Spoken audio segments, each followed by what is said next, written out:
So ito naman yung unit ni Sir na isang seaman, si Sir Romeo E.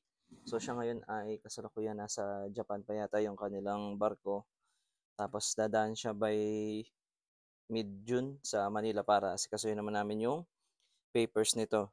So ang order ni Sir dito ay ito, yung ating FX Maverick Compact.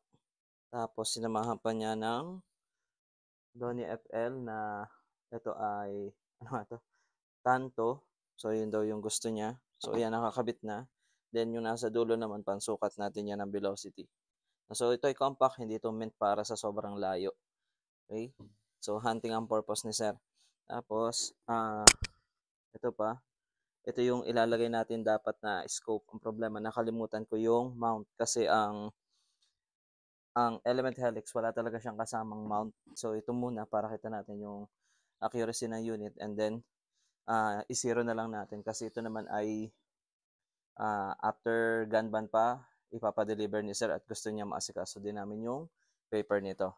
So testing na lang muna tayo ng kanyang velocity, tapos ay test na natin doon sa kanyang accuracy. Kung nag-860, 870 na tayo, malaki nga lang yung kanyang tawag doon, deviation.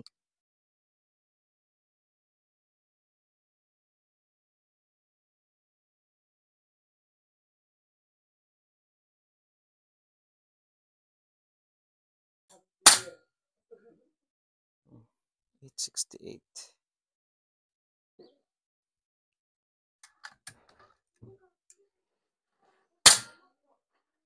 Ayan, ito, okay na to. 868, 864.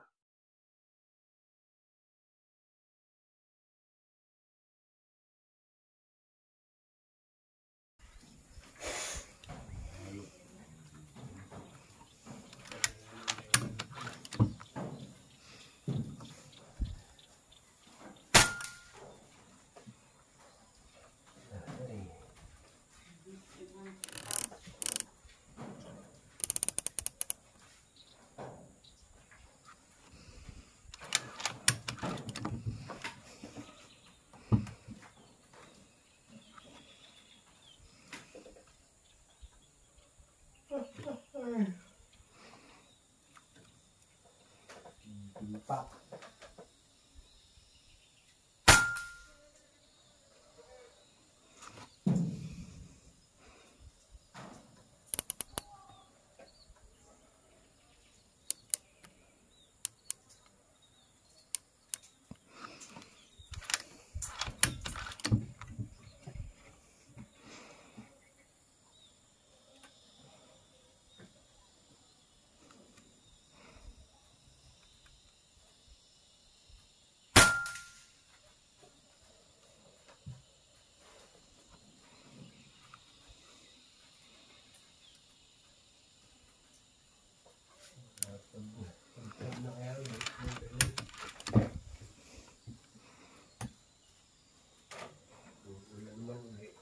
Chicken pak.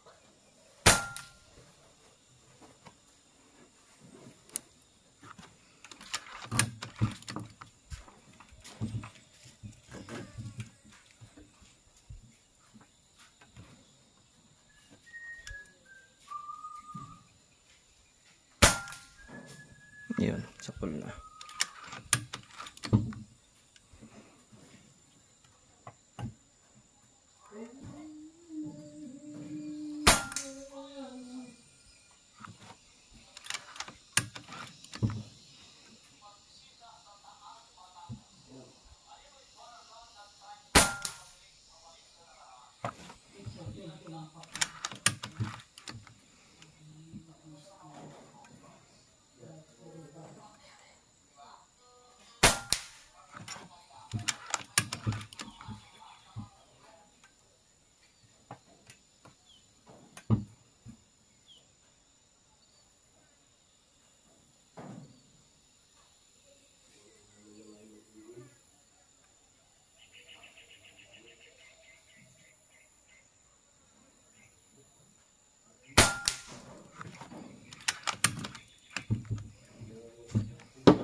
Sa 6 pumapat ah.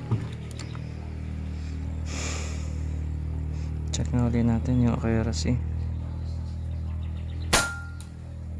Ayan. Sa ilalim din.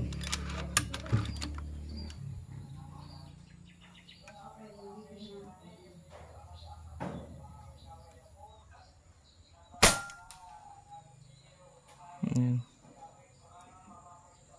Dikit yung tama nung huli, parehong sa kanan.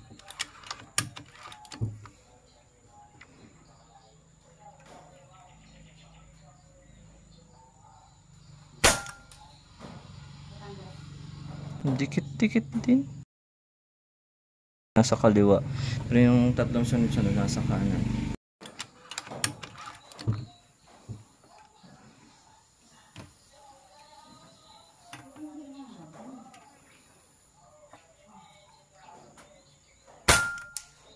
Hindi kita kung ano tinamaan.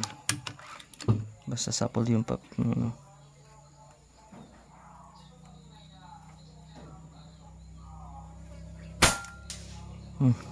Yan. Yan sir. Yung compact mo, kahit ibira mo na ang 70 to 80, kayang-kaya pa yan sir.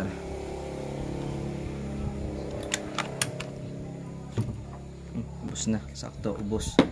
So, gusto to sir. Papers na lang nito ayusin natin.